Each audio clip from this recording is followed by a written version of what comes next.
The questions have always been about human functioning, how to live better lives. But this year, we've had additional questions from you of what the hell is going on in this country.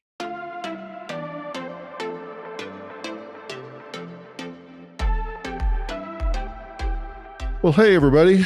Welcome to Fill in the Blanks. I'm actually recording this on Labor Day, the day before I'm dropping it to you. So happy Labor Day, everyone, even though it's over when you're listening to this.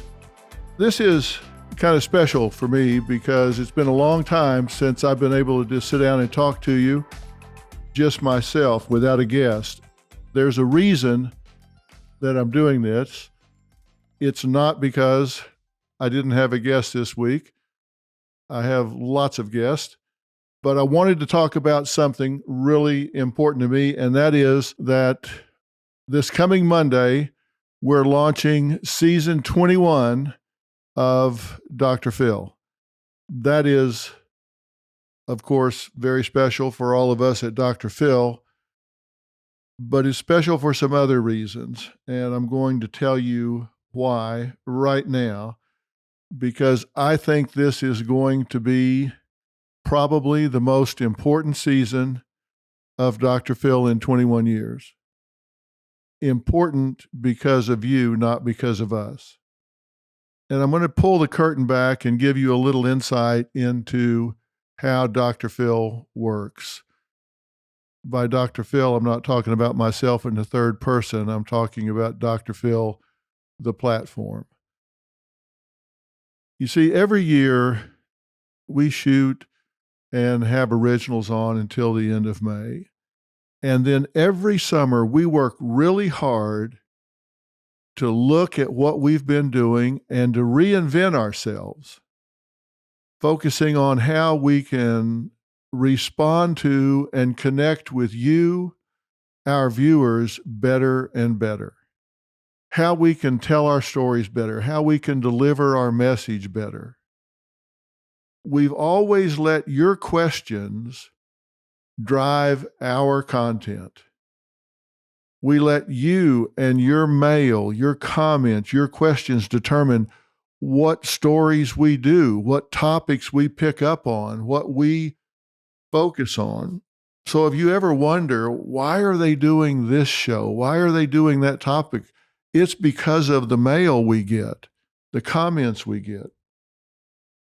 So if you see us doing something or you see us doing it maybe 2 or 3 times, it's because we're getting so much input from all of you. So we've always let you determine what our content is.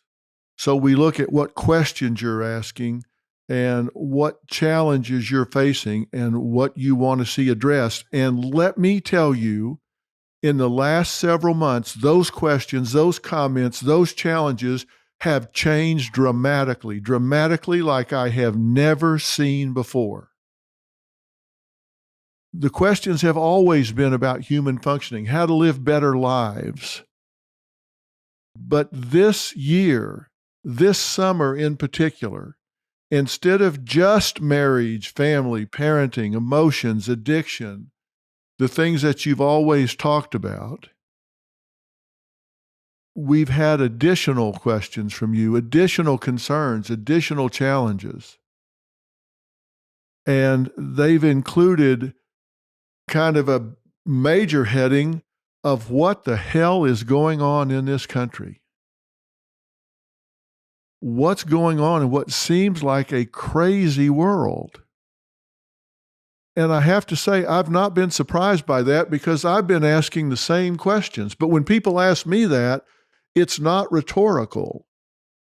When you guys say that to me, you're really looking for an answer. It's not just, wow, what's going on in this crazy world? It really is a question to which you're looking for an answer. I'll get more specific about what all of you guys have been asking. You're now asking about survival. What are we going to have to do to get by? What are we going to have to do to actually survive? You're asking about school shootings and school shooters. You're asking about school teachings. What are your kids actually being exposed to? You're asking about violent criminals on the streets and why they're on the streets. You're curious about whether our country is actually going to survive all of this divisiveness. You're concerned about what universities are teaching this generation. You're concerned about laws that aren't being enforced and some laws that are being over-enforced. You're saying it feels like if you disagree with someone, that boils over into hatred. You're concerned about this cancel culture where if you disagree with the wrong person or you say the wrong word, somebody jumps up and says, hate speech, just because you asked the wrong question or you use the wrong words.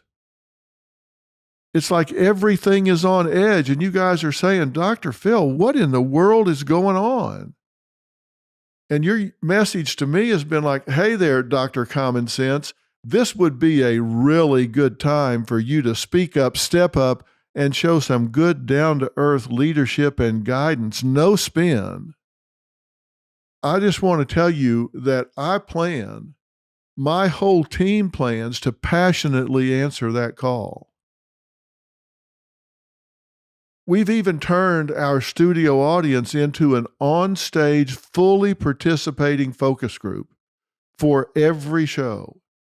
The audience is not going to be out where the audience has been. The audience is going to be up on stage with me, participating in every show, every guest, every conversation. And we are getting real like people have never seen on television before. This is a place where you can say what you want to say and not be afraid of getting canceled. Look, I'm politically agnostic and science-based, data-based, results-based. I don't care what people think. I barely care what I think. I care what is. It is time that we all wake up and hold ourselves and each other accountable and deal with the facts and stop making up what we wish was true. Stop rewarding bad behavior and start applauding and supporting good, sound, productive behavior. I think we've just stopped doing that. And I think that means we've just lost our way. Common sense, as I have said many times, has just not been common enough, and it seems to be getting more and more scarce by the day. People are afraid to say anything about it. It's like the emperor's new clothes. Like, hey, we have to kind of go along with all of this or they'll act like we're idiots. Well, you're not an idiot because you have an opinion, and you're entitled to your opinion. And I want to talk about these things with no political agenda, no spin, no politics. We just need to get back to running our own lives and our own world. And we're going to continue to deal with all of that. We're going to continue to deal with human functioning, but we're going to talk about the things you want to talk about. As I've said, I am the incurable optimist. And I think we can fix this. And I also think if we don't, this country is going to be paying for some of these serious problems for a long, long time.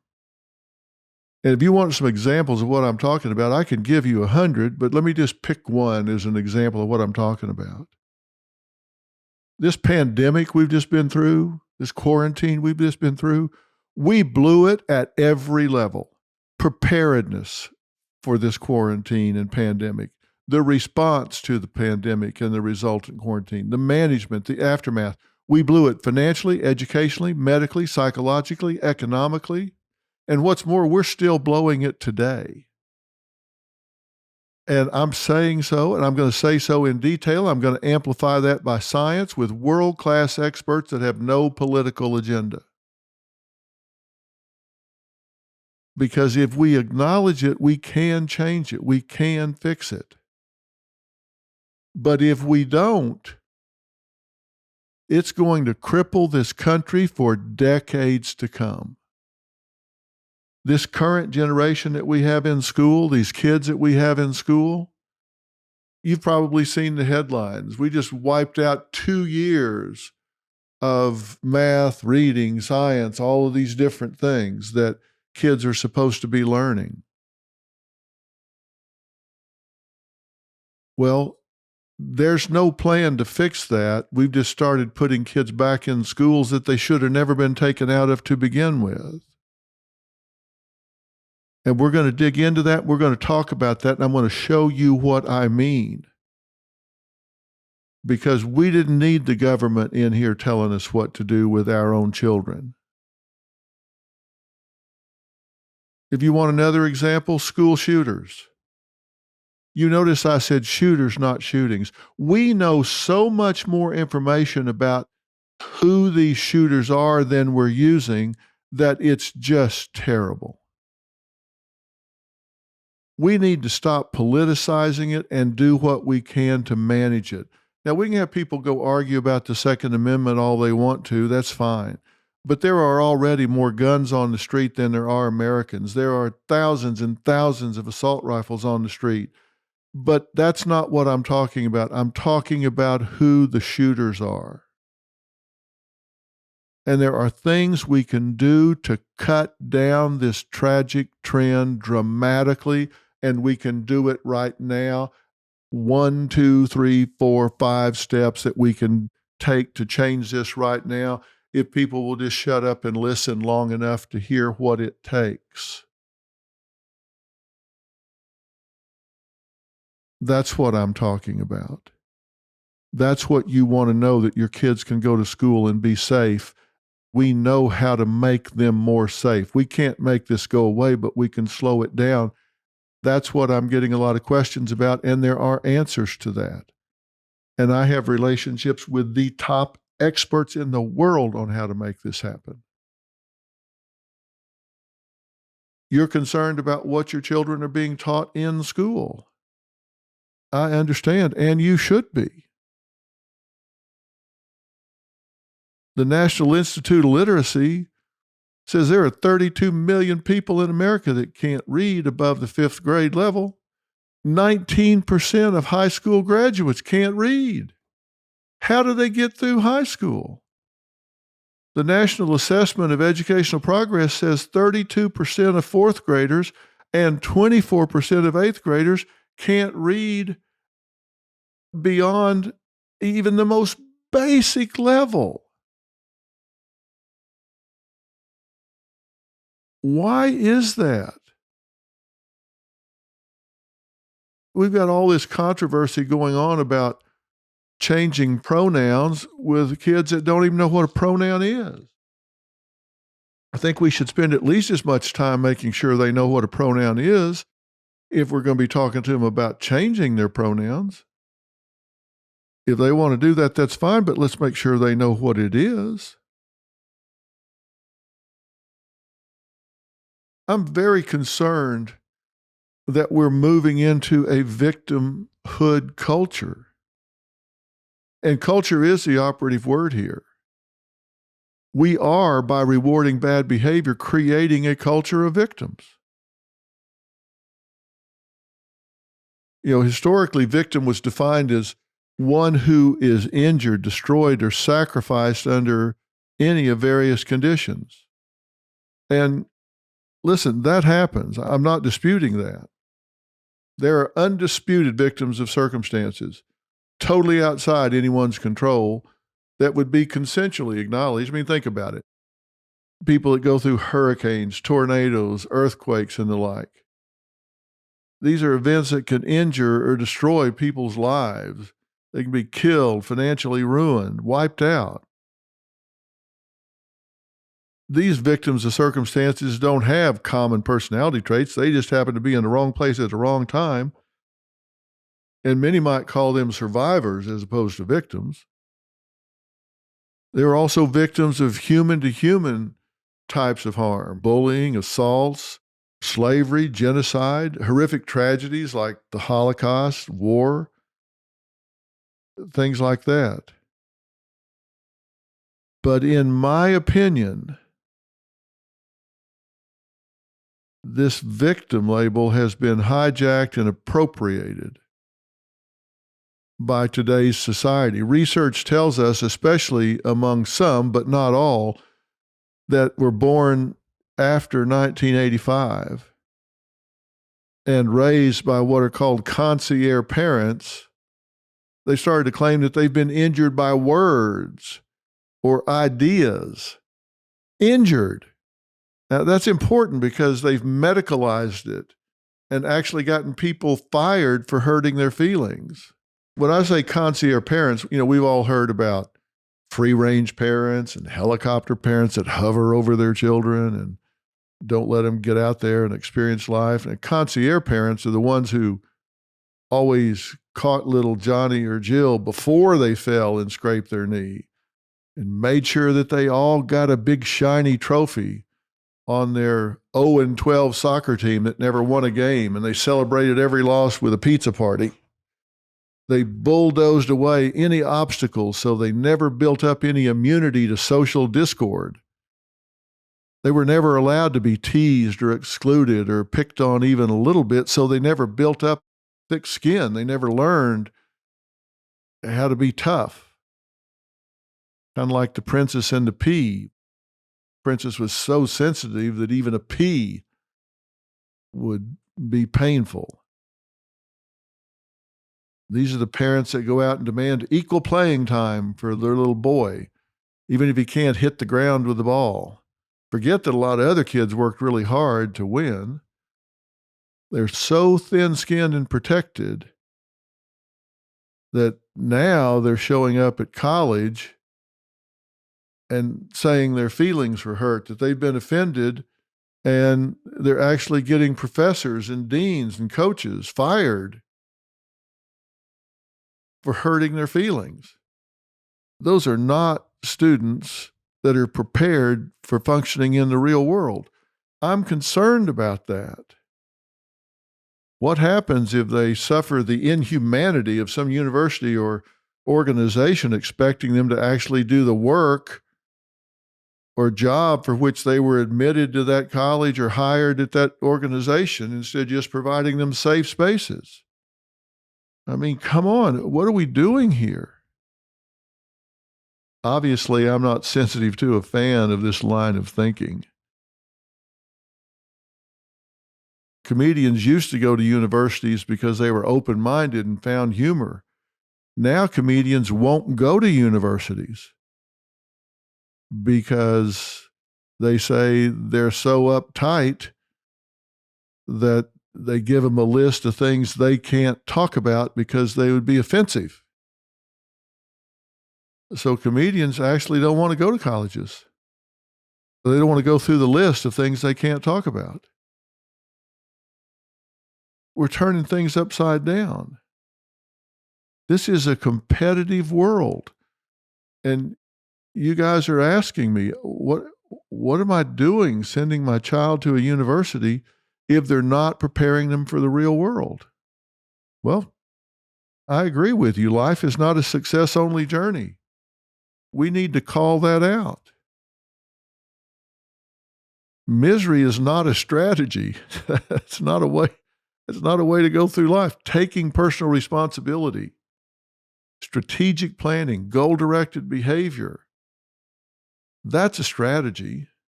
Our kids should be getting taught that.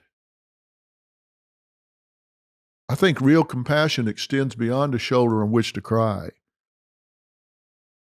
I find it hard to resist helping someone who refuses to be defined by the opinion of others and instead takes responsibility for their own well-being.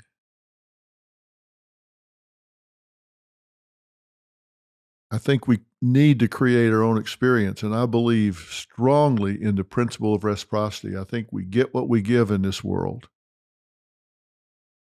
So we're going to be doing that. Here's a clip of some of the things we've been working on. I want to talk about things that need to be talked about. Hate crimes in the U.S. rose last year to the highest level in more than a decade. Asian. Why am I being targeted just for looking the way I am? It gets worse, Dr. Phil. The carnage in our nation's schools has become painfully repetitive. I just started screaming her name, but I never heard anything back. The police officers, we failed you. More intense, more inclusive, more informative than ever. The price of almost everything rising faster than in decades. I just did a huge grocery haul. It was under $100. What is your recommended budget? This is a doable number. What you're doing is working, so I'm going to shut up. Customers seem to be losing their cool at the drop of a hat. What the hell is going on? If you miss a day, you miss a lot. Oh boy, are we going to talk about that? You can see the kind of things we're working on. We're still focused on real people with real stories, resolving real problems, and I'm trying to give people real answers and real strategies. Some of the topics that we've been dealing with are our streets safe? This pattern we've gotten into of releasing violent criminals where they're out knocking people in the head or pushing them onto subway tracks hours after they were arrested when they've got a dozen priors and they just won't put them in jail. We take a hard look at these school shootings that I mentioned before. We take a look at what's happening with the transgender agenda in schools. Should it be there or should it not? Transgender athletes, should they be competing in women's sports? We've got a series on inflation to help you stretch your dollar in this time. And I'm not talking about theory and a bunch of things you could read in a pamphlet from the government. I'm talking about no kidding tricks of the trade to actually get more buying power from your dollar, to stretch your budget so you can get more. And I'm bringing in top experts that tell you how to beat the system. Here's a little excerpt from part 1 of How to Survive Inflation. I'm an American and I'm pissed off. The price of almost everything rising faster than in decades. I have to pay 3, 4, 5 times the price and then not get as much food. I just did a huge grocery haul. It was under $100. What is your recommended budget? This is a doable number. I think it's crazy. What you're doing is working, so I'm going to shut up. All new Dr. Phil. We're having some debates about this defund the police. We're talking about hate crimes. We're talking about this very controversial subject of medical aid in dying, which is a real important question. If you were faced with a fatal disease and you knew there was no way out, and you could either suffer for months and then die, or you could die with dignity and forego the suffering, which would you prefer to do? There are religious implications, there are moral implications, there are family implications, but we talk about that, and we talk to some people that have made decisions in both directions. We talk about, has body positivity gone too far? Are we glamorizing unhealthy body types? We talk about college hazing. Some of your kids are going off to college. What do they need to know? 65 young men have died since the year 2000 in hazing incidents. Can we stop that? Internet predators, those sorts of things. We're talking about all of these things that you're asking about in letters and questions because they're so important. One of our first episodes is going to be about the invisibility of anti-Asian hate, where a lot of Asian Americans are being targeted with hate crimes and the tendency to just not react to it. Give a listen to this promo. Hate crimes in the U.S. rose last year to the highest level in more than a decade. You're so Asian. I kill you. How long did this go on? For more than an hour. Unfortunately, it turned into an assault on both of my parents. It gets worse, Dr. Phil. You've got video evidence of this, so of course he would be arrested. That did not happen, did it? No, Dr. Phil. So when it boils down, I told you I'm really excited about season 21. I have to tell you, I'm so proud that you guys have reached out and honored me with your questions and your thoughts, because it has revitalized me to the point that I am as excited about season 21 as I was about season 1, because you've put challenges in front of me and our team. That just means a lot. So I accept that challenge and I'm excited about it. I love this country. I know there are people that say that's not the in vogue thing to say, but I love this country. I love it for what it offers and has offered to me and my family and most everyone I have ever known. Now, is it perfect? No, not by a long shot. But neither are any of us who make up the population that defines the United States of America. And think about it. We are this country. Without all of us, America's just a big landmass. So all of us, you, me, your friends, your family, we are America. And if it's screwed up, it's because we are screwing it up big time. You, me, them, all of us.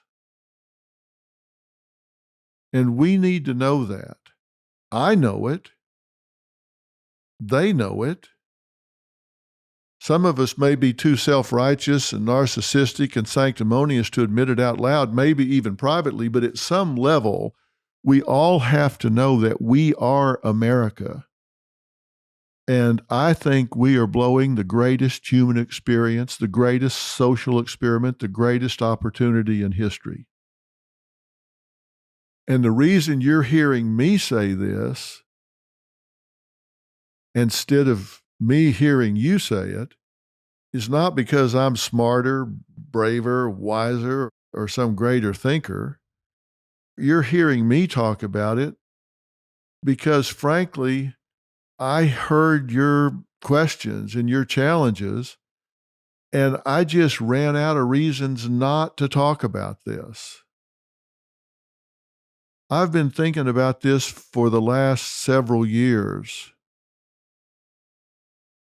And quite frankly, I just can't take it anymore. I have to talk about these things. And then when your questions started turning in that direction, I knew that was a sign I had to start talking about this. And I'm talking about this because it's the perfect storm. I'm feeling it. This country is where it is. And then I start getting your questions. And I just sit there saying, I can't take it anymore. Knowing what I know, I can't sit here as part of the silent majority of Americans watching common sense get thrown out the window, mocked, criticized, judged, and labeled toxic by a very loud minority of dysfunctional, postmodernistic thinking groups who have weaponized the art of character assassination to a level never seen before. Just because somebody maybe doesn't agree with them. And we're in a digital age now, where social media platforms can attack people like never before. Look, I'm not going to tell you some tear-jerking story of how I grew up as a boy and had dreams of life in America. I want you to consider what I'm saying here because of what I know, the data supporting what I'm saying. We are in a bad spot in America right now. That's why you're writing me the things you're writing me. Cancel culture, mob rule, keyboard bullies, emotional extortion. We've got the tail wagging the dog on a lot of things. Individuals have personalities. So do families, and so do communities, and even our country. They have collective personalities, and they can be healthy, productive, cohesive, or they can be incredibly dysfunctional. There's a psychology to how all this functions. That's what has me troubled. What's it supposed to be like? And then how is it different? I always say that you should only compare yourself to you. So let's do that for a minute. There are different spheres of functioning, right? How was your life before everything got so divided? And what was the first link in the chain? Where did it start? Was it the vitriol that Trump introduced? Was it his inflammatory language? Did the rules change? Was it the Me Too movement? Was it BLM? Was it Colin Kaepernick when he wouldn't stand for the national anthem? Was it before that? Has it been long brewing? Was there any response society could have made that would have been acceptable and stopped the violence and destruction that was going on in the streets after George Floyd? Are we now driven by revenge? Has the objective changed for our collective consciousness? Social sciences is always the way we enter a conversation. It's always advanced us better and further. And human nature is always self-referential. We think about, how does all of this affect me? I want us to be talking about and thinking about all of those things. Right now, we are a country really divided. I hear from all of you telling me it makes you anxious. It makes you afraid to say what you think. It makes you concerned. And it does affect your marriage. It does affect your family. It does affect your comfort with your kids going to school. It makes you concerned about what they're being taught or not taught. So I hear you. And we're going to talk about that. I'm still Dr. Phil. I'm still focused on keeping your marriage healthy, your family healthy, your kids healthy. But these are challenges that now have to be included in keeping that where you want it to be, getting it back to where you want it to be. And I promise you, it starts with common sense and being honest with yourself. And like I said, I'm the incurable optimist. So this coming Monday, September 12th, we kick off season 21 of Dr. Phil. I'm really asking you to join and take this journey with us. And I'm asking to hear from you. Now, we have a group on Facebook called Dr. Phil Fanatics. That's PHANTICS, Dr. Phil Fanatics. These are what we call super fans, and that's where I let people know what's going on first and drop in and talk and let you know what's going on behind the scenes and everything that's happening, as well as here on Fill in the Blanks. Go sign up for becoming a Dr. Phil fanatic. But I really hope you'll join us for the launch of the season. And I promise you, you're going to see a rebirth of common sense. You're going to get the absolute truth.